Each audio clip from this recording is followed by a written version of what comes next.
Elevator pitch? My life's not an elevator pitch. Paul Bass, this guy's a big reason why the sport of slopestyle mountain biking looks the way it does today. Backflip tail-ups, 720s. He had back-to-back wins at Crankworks Whistler in 04-05, his first years riding the competition.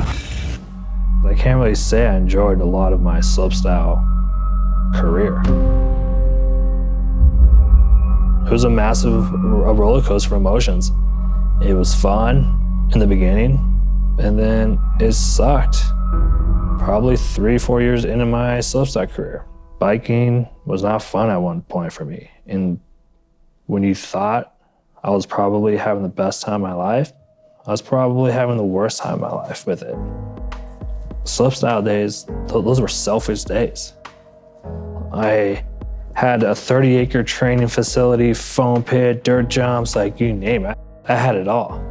And I knew the day I was really over slopestyle was the day that Nicole dropped me off at the airport to go to Europe, about to check my bags in to get on this plane. I called her, said, come pick me up. I'm not going. I'm done. When I stopped, it was like such a huge relief. Do I hate it as a sport? Absolutely not. I hated it for myself because I couldn't keep up with the momentum. So the transition from getting out of slopestyle to like the big mountain riding, that was pretty easy. Hey, 2015 was the year for Paul Bass to win Rampage. That was the year for me. I feel so confident that day, that's the fucked up part. Falling down the ridgeline, hit the drop, overshot it. I'm like, okay, that was pretty gnarly. That was a big drop. Go off course, 2 feet, pedal catches the branch, I flip over the handlebars, land on my back. Oh, I couldn't move anything. And had to pause and think about that for a little bit. And then I tried it again. And then I was like, yeah, I'm in big trouble. I'm in massive trouble. I ended up burst fracturing my T12 vertebrae, which compressed my spinal cord, which caused me to be paralyzed from the waist down. There's 2 ways to go about it when you sustain a spinal cord injury. You go that route with pills, depression, giving up, or you go and you try to beat it. You try to motivate people. You put in the work. You do the impossible. For me, I had no other choice. And I knew that I was gonna do whatever I could to beat paralysis, and I was gonna bring everyone along the ride. Any perspective in my life, the bike has always been there to save me. I have this relationship with my bike. It sounds weird, but it brings a lot of joy to my life.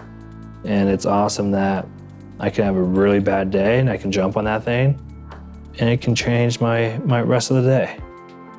When I go ride, I feel free. I feel normal. Riding keeps me going in life. It's something that I have to do to be able to live a healthy lifestyle. It helps me in so many perspectives in life. It's one of the most important tools in my life. And every time I'm able to ride that thing, I'm gonna have a smile on my face.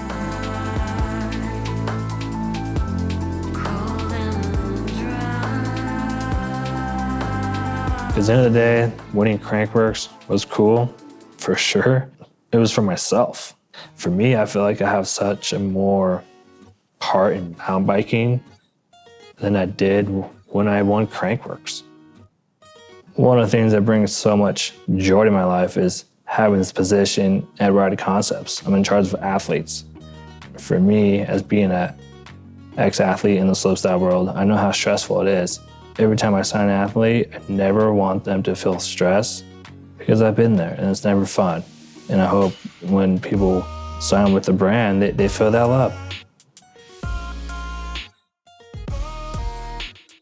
Being with the High Fives Foundation people, it's a very humbling experience and such motivation as well. Their positive outlook in life is unbelievable. And when you hang out with those type of people that are that positive in life, you start becoming a positive person as well. And I love surrounding myself with those type of people.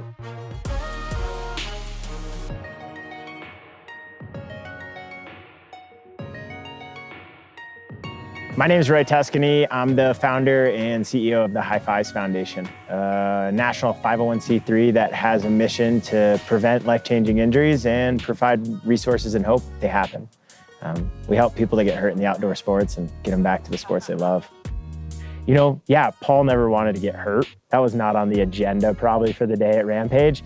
And probably the idea of what was the positive out of the negative when that happened probably wasn't there. It probably wasn't there for 3 months. It probably wasn't even there until, and he probably didn't even know it, when he encouraged me to get a bike. And there's that positive out of the negative. Paul's negative accident started to turn positive and return biking to not just me, but to now hundreds of people.